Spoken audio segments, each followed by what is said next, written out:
Pengertian PPh 21 atau objek penghasilan 21 adalah sebuah pajak yang dikenakan untuk wajib pajak orang pribadi atas penghasilan yang mereka dapatkan, meliputi pendapatan bulanan, pendapatan usaha, pendapatan bunga deposito, dan sebagainya. Subjek pajak PPh 21 yang penghasilannya wajib dikenai pajak PPh 21 adalah sebagai berikut. 1. Pekerja formal, karyawan atau staf. 2. Pekerja bebas atau freelance, bukan pegawai. 3. Pekerja sekaligus pengusaha. 4. Wajib pajak pribadi sebagai pengusaha.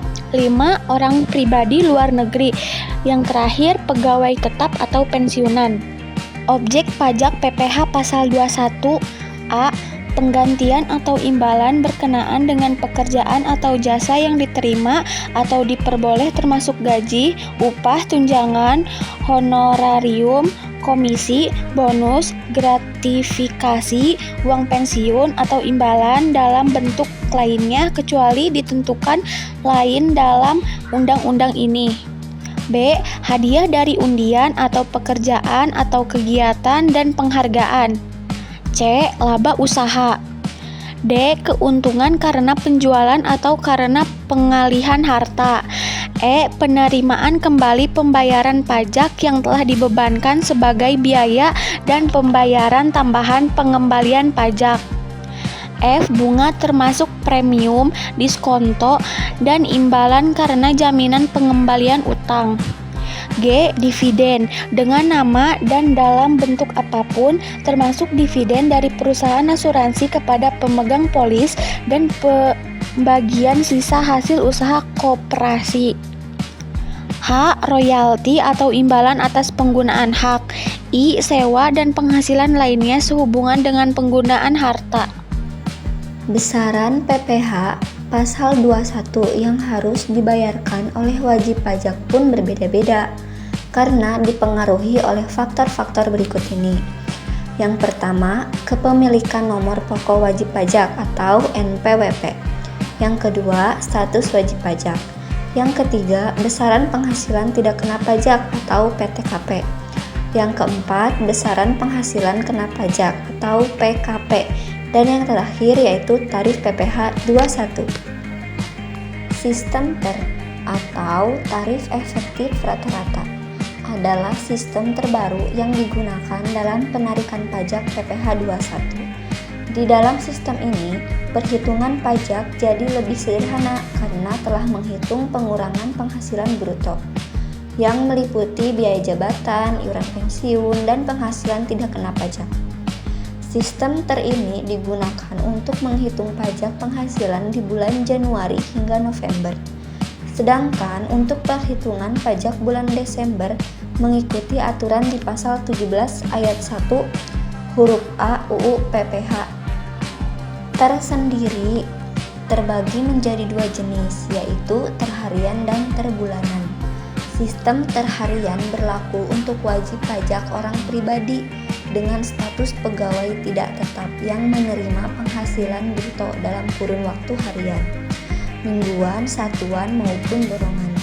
Sedangkan sistem TER bulanan berlaku untuk wajib pajak orang pribadi dengan status pegawai tetap yang menerima penghasilan bruto dalam kurun waktu bulanan. TER bulanan PPh 21 dibagi menjadi 3 kategori, yaitu kategori A, B, dan C. Pembagian kategori ini berdasarkan pada besaran PTKP yang meliputi status perkawinan dan tanggungan yang dimiliki oleh wajib pajak. Tarif efektif bulanan kategori A atau TER A.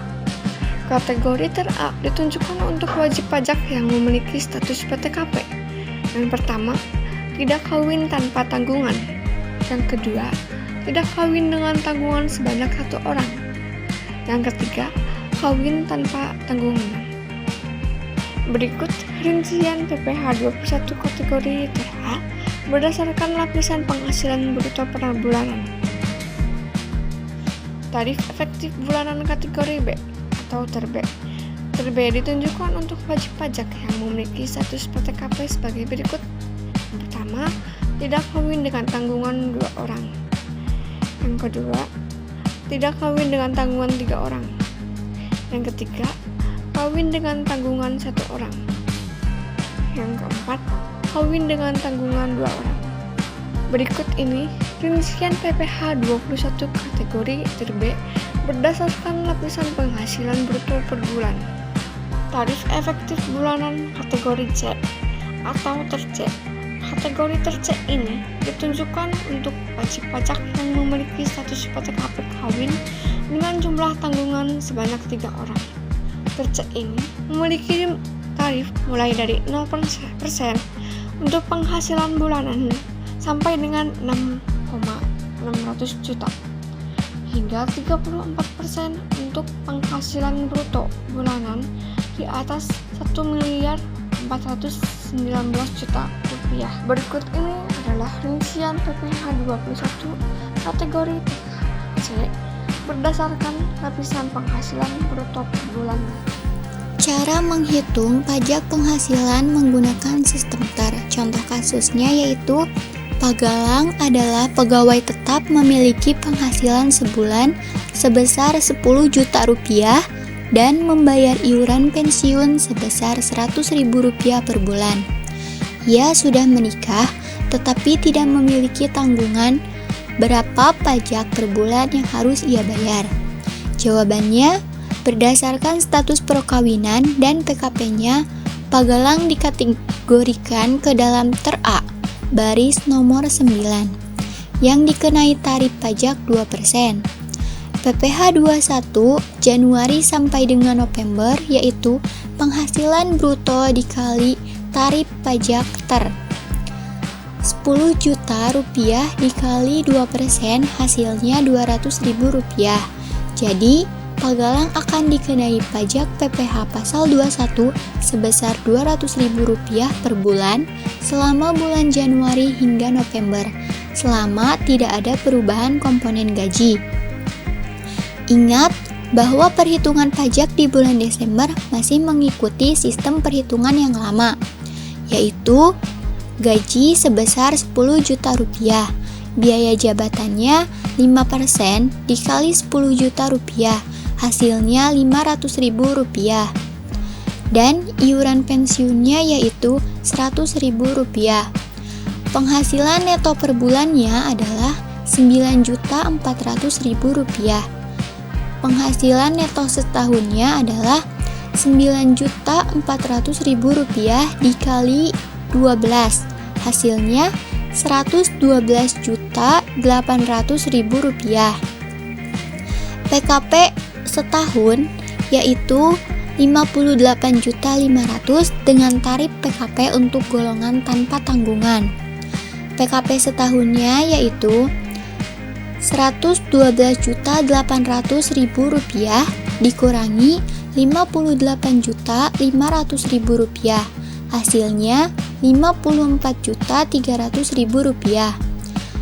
PPh pasal 21 terutangnya yaitu 5% dikali Rp54.300.000, hasilnya Rp2.715.000. Kemudian Rp2.715.000 dikurangi 11 dikali Rp200.000, hasilnya Rp515.000. Jadi, Pak Galang dikenai pajak di bulan Desember sebesar Rp515.000. Perbedaan PPh pasal 21 yang lama dan PPh pasal 21 sistem TER. Berikut infonya, perhitungan pajak yang lama itu terlalu rumit karena tiap bulan harus ngitung ulang potongan besaran pajaknya. Namun, kalau yang sistem TER sudah gak perlu ngitung ulang lagi, soalnya pemerintah udah ngatur pembagiannya ke dalam 3 kategori, yaitu kategori A, B, dan C, sesuai status karyawan dan range sesuai pendapatan bruto pada bulan tersebut.